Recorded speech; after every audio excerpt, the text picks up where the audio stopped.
Movie শুরু হয় অ্যান্টার্কটিকার south পুল দেখানোর সাথে, যেখানে আমরা কিছু সায়েন্টিস্টদের দেখতে পাই যারা রিসার্চ করতে যাচ্ছিল। তখনই তারা সেখানে একটি বড় ফ্রিকোয়েন্সি সিগন্যাল পায়, আর তারা সিগন্যালটি ট্রেস করার আগেই তাদের গাড়িসহ বরফের নিচে পড়ে যায় এবং তারা সবাই এখানেই ফেসে যায়। এরপর তারা যখন গাড়ির হেডলাইটস অন করে তখন সেখানে একটি স্পেসশিপ দেখতে পায় বরফের এতটা নিচে। ওই স্পেসশিপটি দেখে তারা অবাক হয়ে যায়, আর তখনই তাদের টিমের হেলিকপ্টারটি এসে যায় এবং তাদেরকে সেখান থেকে রেস্কিউ করে রিসার্চ সেন্টারে নিয়ে যায়। আসলে ওই রিসার্চ সেন্টারে বিভিন্ন দেশ থেকে সায়েন্টিস্টরা এসেছিল রিসার্চ করার জন্য, যারা অ্যান্টার্কটিকাতে রিসার্চ করছিল। যে সায়েন্টিস্টদের রেস্কিউ করেছিল তারা রিসার্চ সেন্টারের ডক্টরের কাছে যায় এবং সবকিছুই বলে যে আমরা সেখানে একটি স্পেসশিপ দেখেছি যেটা অবশ্যই আমাদের এই দুনিয়ার নয়। এটা শুনে ডক্টর বলে ঠিক আছে, কাল আমরা সেখানে গিয়ে অবশ্যই সেটার চেকিং করব। এরপর আমরা রিসার্চ সেন্টারের একজন বায়োলজিস্টকে দেখতে পাই যার নাম ছিল ক্যাট, যে একজন সিনিয়র বায়োলজিস্ট ছিল। পরের দিন ক্যাট সহ সেখানকার সবাই সেই স্পেসশিপের কাছে চলে যায়, যেখানে গিয়ে চেক করার পর সেই স্পেসশিপটি দেখতে পায় যেটি অনেক বড় ছিল, যার জন্য এখানকার সব সায়েন্টিস্ট অনেক অবাক হয়ে যায়। এখন সেখান থেকে বেরোনোর সময় তারা একটি ক্রিয়েচারও দেখতে পায় যেটা বরফের ভেতরে আটকে পড়েছিল। এটা দেখে সবাই মনে করে ক্রিয়েচারটি হয়তো মারা গিয়েছে এবং এই ক্রিয়েচারটি এখানে কিভাবে এলো। এরপর তারা সবাই সেখান থেকে ফিরে আসে, আর এখানে ক্যাট সবাইকে বলে আমাদের ওই ক্রিয়েচারটিকে এখানে এনে রিসার্চ করা দরকার, যেটাতে আমরা বুঝতে পারবো যে ওই ক্রিয়েচারটি কোথা থেকে এখানে এসেছে এবং কতদিন ধরে বরফের ভিতরে আটকে আছে। এরপর ওয়ার্কাররা সেখান থেকে বরফসহ ওই ক্রিয়েচারটিকে রিসার্চ সেন্টারে নিয়ে আসে এবং এখানে থাকা সব সায়েন্টিস্টরা সেটাকে টেস্ট করতে থাকে। এখান থেকে এক ডক্টর ওই ক্রিয়েচারের টিস্যু সেল নিয়ে নেয় এবং ল্যাবে চেক করতে থাকে। অন্যদিকে আমরা এক ওয়ার্কারকে দেখতে পাই যে ক্রিয়েচারটিকে চেক করছিল এবং দেখে ক্রিয়েচারটি নড়াচড়া করছে এবং একটা সময় ক্রিয়েচারটি বরফ ভেঙে বাইরে বেরিয়ে আসে এবং সেখান থেকে চলে যায়। আসলে সায়েন্টিস্টরা যে ক্রিয়েচারটিকে মৃত মনে করেছিল আসলে সেটি বেঁচে ছিল। এরপর ওই ওয়ার্কার সবাইকে গিয়ে এই কথা বলার পর সবাই মিলে ক্রিয়েচারটিকে খুঁজতে থাকে, আর তখনই সেখানে তাদের কুকুরটি দেখতে পায় যেটাকে ওই ক্রিয়েচার পুরোপুরি ঘায়েল করে ফেলেছে।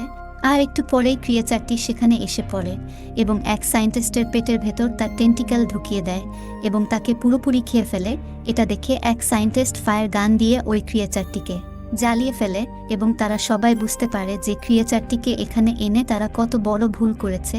এরপর সায়েন্টিস্টরা ওই ক্রিয়েচারের মরা দেহটি ল্যাবের ভিতরে নিয়ে আসে এবং তার পেট কাটার পর সেই সায়েন্টিস্টকে দেখতে পায় যাকে সে বাঁচা অবস্থায় খেয়ে ফেলেছিল।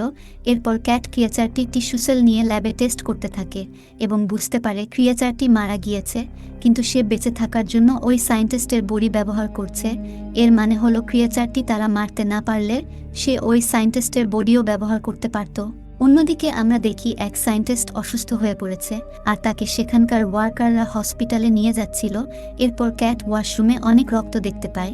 এটা দেখে সে বুঝতে পারে যে হয়তো এখানকার কেউ ওই ক্রিয়েচারের ভাইরাসে ইনফেক্টেড হয়েছে। ক্যাট ওই সায়েন্টিস্টকেই সন্দেহ করে যার শরীর খারাপ ছিল।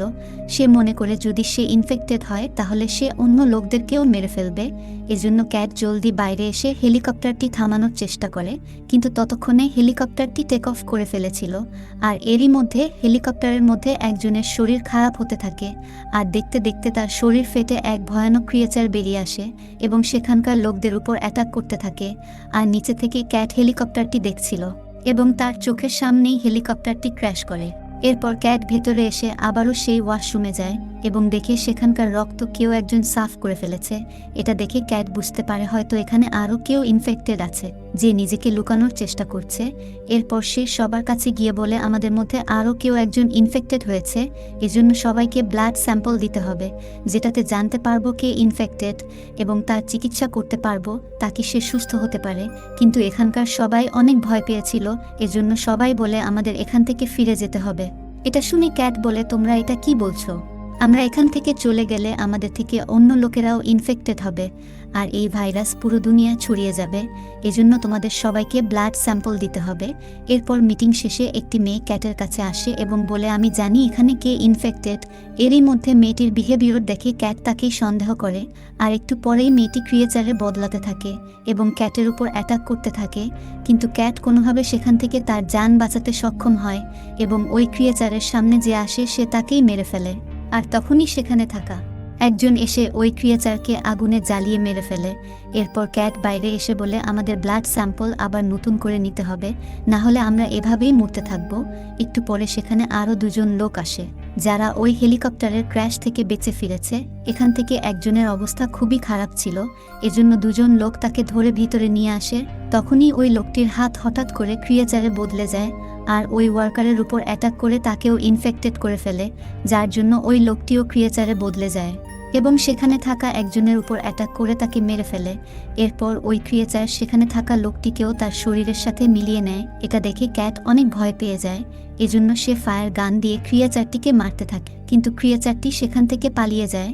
এরপর ক্যাট সেখানে থাকা সব আহত লোকদের মেরে ফেলে, কারণ তারাও ইনফেক্টেড ছিল। অন্যদিকে আমরা এক ডক্টরকে দেখতে পাই যে অনেক ভয় পেয়েছিল আর সে একটি জায়গায় লুকিয়ে পড়ে, কিন্তু ক্রিয়েচারটি তাকে খুঁজে বের করে তাকেও ইনফেক্টেড করে ফেলে। আর এখন মাত্র দুজন লোকই বেঁচে ছিল, ক্যাট এবং ওই সার্ভাইভার যার নাম ছিল স্যাম। তারা ক্রিয়েচারটিকে খুঁজে বের করে ফায়ার গানের সাহায্যে জ্বালিয়ে মেরে ফেলে। অন্যদিকে ডক্টরও এখন ক্রিয়েচারে বদলে গিয়েছিল এবং সে তাদের উপর অ্যাটাক করে দেয়। সে তাদেরকে মারতেই যাচ্ছিল, কিন্তু তখনই ক্যাট ওই ক্রিয়েচারের মুখে একটি বোম ঢুকিয়ে দেয়, যেটাতে অনেক বড় ব্লাস্ট হয় এবং ক্রিয়েচারটি টুকরো টুকরো হয়ে যায়। এরপর তারা দুজন সেখান থেকে যাওয়ার জন্য গাড়িতে ওঠে। এরই মধ্যে স্যাম অনেক ঘাবড়ে গিয়েছিল। এটা দেখে ক্যাট বুঝতে পারে স্যামও ইনফেক্টেড। স্যাম তাকে বোঝানোর চেষ্টা করে, কিন্তু ক্যাট তাকেও ফায়ার গান দিয়ে জ্বালিয়ে মেরে ফেলে। পরের দিন সকালে সেখানে তাদের টিমের হেলিকপ্টার আসে এবং জানতে পারে কোনো একটি ক্রিয়েচার তাদের সেন্টার ধ্বংস করে ফেলেছে এবং একমাত্র ক্যাটই বেঁচে আছে, আর তারা ক্যাটকে রেস্কিউ করে নিয়ে যায়। আর এই মুভিটিও এখানেই শেষ হয়ে যায়। সবাইকে অসংখ্য ধন্যবাদ।